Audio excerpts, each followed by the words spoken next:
Chapter 6. After lunch, the three worst dragons ever to set claw in Dragon Slayer's Academy sneaked away. They hid in an empty room on the second floor on the castle. Conlads, Conlads, Conlads, Wiglaf chanted. Saying the wizard's name backwards was the way to summon Jellock. But no wizard appeared. Wiglaf shrugged. Maybe he's turned off his summoner. He does that when he takes a bath. Wiglaf was just about to give it another try when a big green dragon stuck his head in at the door. Thought I heard the voices in here, he said. He had blue eyes that matched his blue blazer. He wore a hat with a brim. A silver whistle hung from a chain around his neck. You're the new Slackers. The three nodded. I'm Coach Blazer, he checked his clipboard. Outside with you now, or you will be late for my taking care of Dragon Slayer's class. In the yard, Wiglaf saw CG, Stickly, Taxi, and Dowager waiting with a mob of other young dragons. Nearby was a scarecrow. It looked like a knight with a wooden sword tied to one arm. Today I will show you what to do if a Dragon Slayer is stalking you, said Coach. Stickly, demonstrate the war and flame. Ah, Coach, whined Stickly. Do I have to? Stop stalling, said Coach Blazer. Run over to all the straw gods and show us. That scarecrow is a practice knight. Wiglaf whispered to Angus and Erica, just like our practice dragon back at DSA. Turn your back on straw gods, Stickly. Coach was saying, he's stalking. What do you do? Run, cried Stickly. He galloped across the castle yard, a big fat F for Stickly. Coach muttered. Make a mark on his clipboard. One of you new slickers try. Juma? Angus trotted over and turned his back on the practice Dragon Slayer. Straw Guts is sneaking up on you, said Coach. He's getting close. Now whirl around and give him a blast. Got it? Angus nodded. He spun toward the practice Dragon Slayer and shot a huge ball of fire from his mouth. All the straw guts had bursted into flame. Oh, tail rod, cried Coach Blazer. He blew his whistle. Dowager, get on it. Dowager bounced over to all the straw guts and belched out a spray of water. The practice Dragon Slayer had lost most of his head, but otherwise wasn't damaged. Coach turned to Angus. It's a practice Dragon Slayer.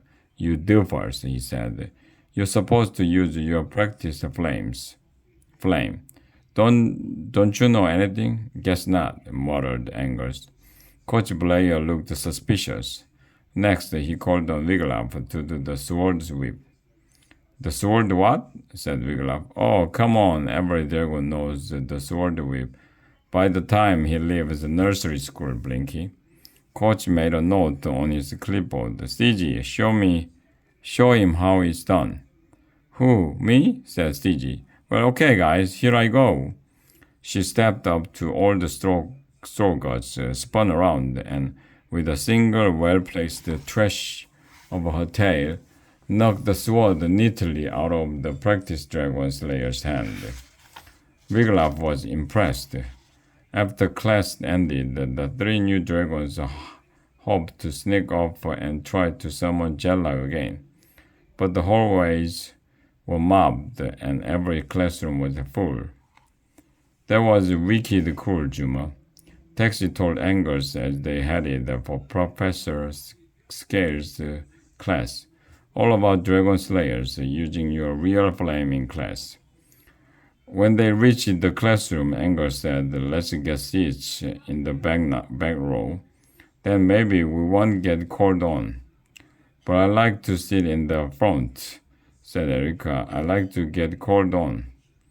Not at this DSA you don't, Angus guided Erica to the back of the room. CG, Stickley, Taxi, and Dowser hurried to get seats near Angers. He was something of a hero now. After setting fire to all the store goods, most of the Dragon students were still milling about when a tall, thin pea-green dragon, who was more neck than body, walked through the door. He carried a briefcase. "Seats, slackers," Professor Scares said. "Pass your homework papers up to me." The Dragon students shuffled the papers in their notebooks, but no one found any homework. "Slacking off again?" Professor Scares shook his head. Then he dug in his briefcase and pulled out a stack of papers. "I graded yesterday's test. You all failed. No surprise. Pay attention today and maybe some of you will pass the next test. That would make history, but it could happen. Okay, first question. Why do dragon slayers hunt dragons, Dowser?" Said Dowser. He scrunched up his face as if thinking very hard. "Anyone?" No clothes went up. Wiglaf glanced at Erica. He knew it was hard for her to keep from raising her claw. "Dragon slayers slay dragons to take their gold and eat it," said Professor Scares. Wiglaf, Angers, and Erica looked at one another puzzled. "Next question," said the professor. "What do dragon slayers wear in pouches around their necks?" "Pouches around their necks?" whispered Angers. "What's he talking about?" "Dragon slayers collect dragon teeth. For good luck," Professor Scares answered himself. "They keep them in a little pouch." Wiglaf couldn't believe his ears, which were not only small holes on the side of his head. "Third question," said Professor Scares. "Say a dragon slayer is coming after you. What's the best way to frighten him away? Tax? Wild guess?" The black and yellow dragon shrugged. "Say boo?" "Petunias," said Professor Scares. "One whiff of petunia will knock a dragon slayer out cold." "What? Cold?" cried Erica. She jumped to her feet. Wiglaf and Angers tried to pull her back down, but they were too late. "A slacker with a question," said the professor. My, what is it?" "Dragon slayers don't eat gold," Erica said. "They spend it." Dragon student gasped. Wiglaf's crest started flashing. He wished Erica would stop. "Dragon slayers don't collect dragon teeth," she said. "And no dragon slayer has ever fainted from smelling petunia. Everything you said is wrong." "Oh, really?" Professor Scares smiled. Then he shouted, "Clear your desk, pop quiz." "Oh no!" cried all the dragon students. "Don't blame me." Professor Scares began slapping test papers down on their desks. "Blame the dragon in the back row. She thinks she knows all about dragon slayers." Several of the dragon students turned around in their seats and shot Erica dirty looks. When Professor Scares got to the last row, he bent down close to Erica. "There's something fishy about you, Silvershine," he said. His eyes darted to Angers and Wiglaf. "And you little slacker friends, too. I'm going to find out what it is." "I told the truth," Erica whispered to her friends when class was finally over. "So what if Professor Scares didn't like it? We aren't going to be around here much longer. During lunch, when everyone's in the cafeteria, we will summon Jellag. He will get us out of here." Next was a flaming class. Buckets of water and fire extinguishers were everywhere. In the classroom, Wiglaf took a seat between Angers and Erica. "Welcome to a flaming class," said the womp green dragon with a burnt orange horn atop his knobby head. "For you new slackers, I'm Von Flamb, your instructor." That name, Von Flamb, Wiglaf had heard it before, but where? Flaming is a dragon's most wicked weapon. Von Flamb went on. It's what dragons are known for.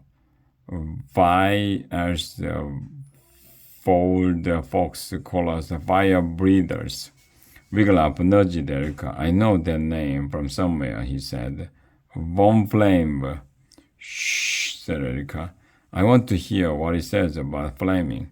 Before we practice flaming, said Earl, I will get you all bugged up so your flames will be wild and beautiful. He grinned, showing a mouth full of mossy green teeth. That would do if you met the boldest dragon slayer. Run, called Stickley. Beg for mercy, said Stigi. Hand over all my gold, said Taxi. Use your bitch, Slackers, all said. What bold you would do if you met a really big dragon slayer.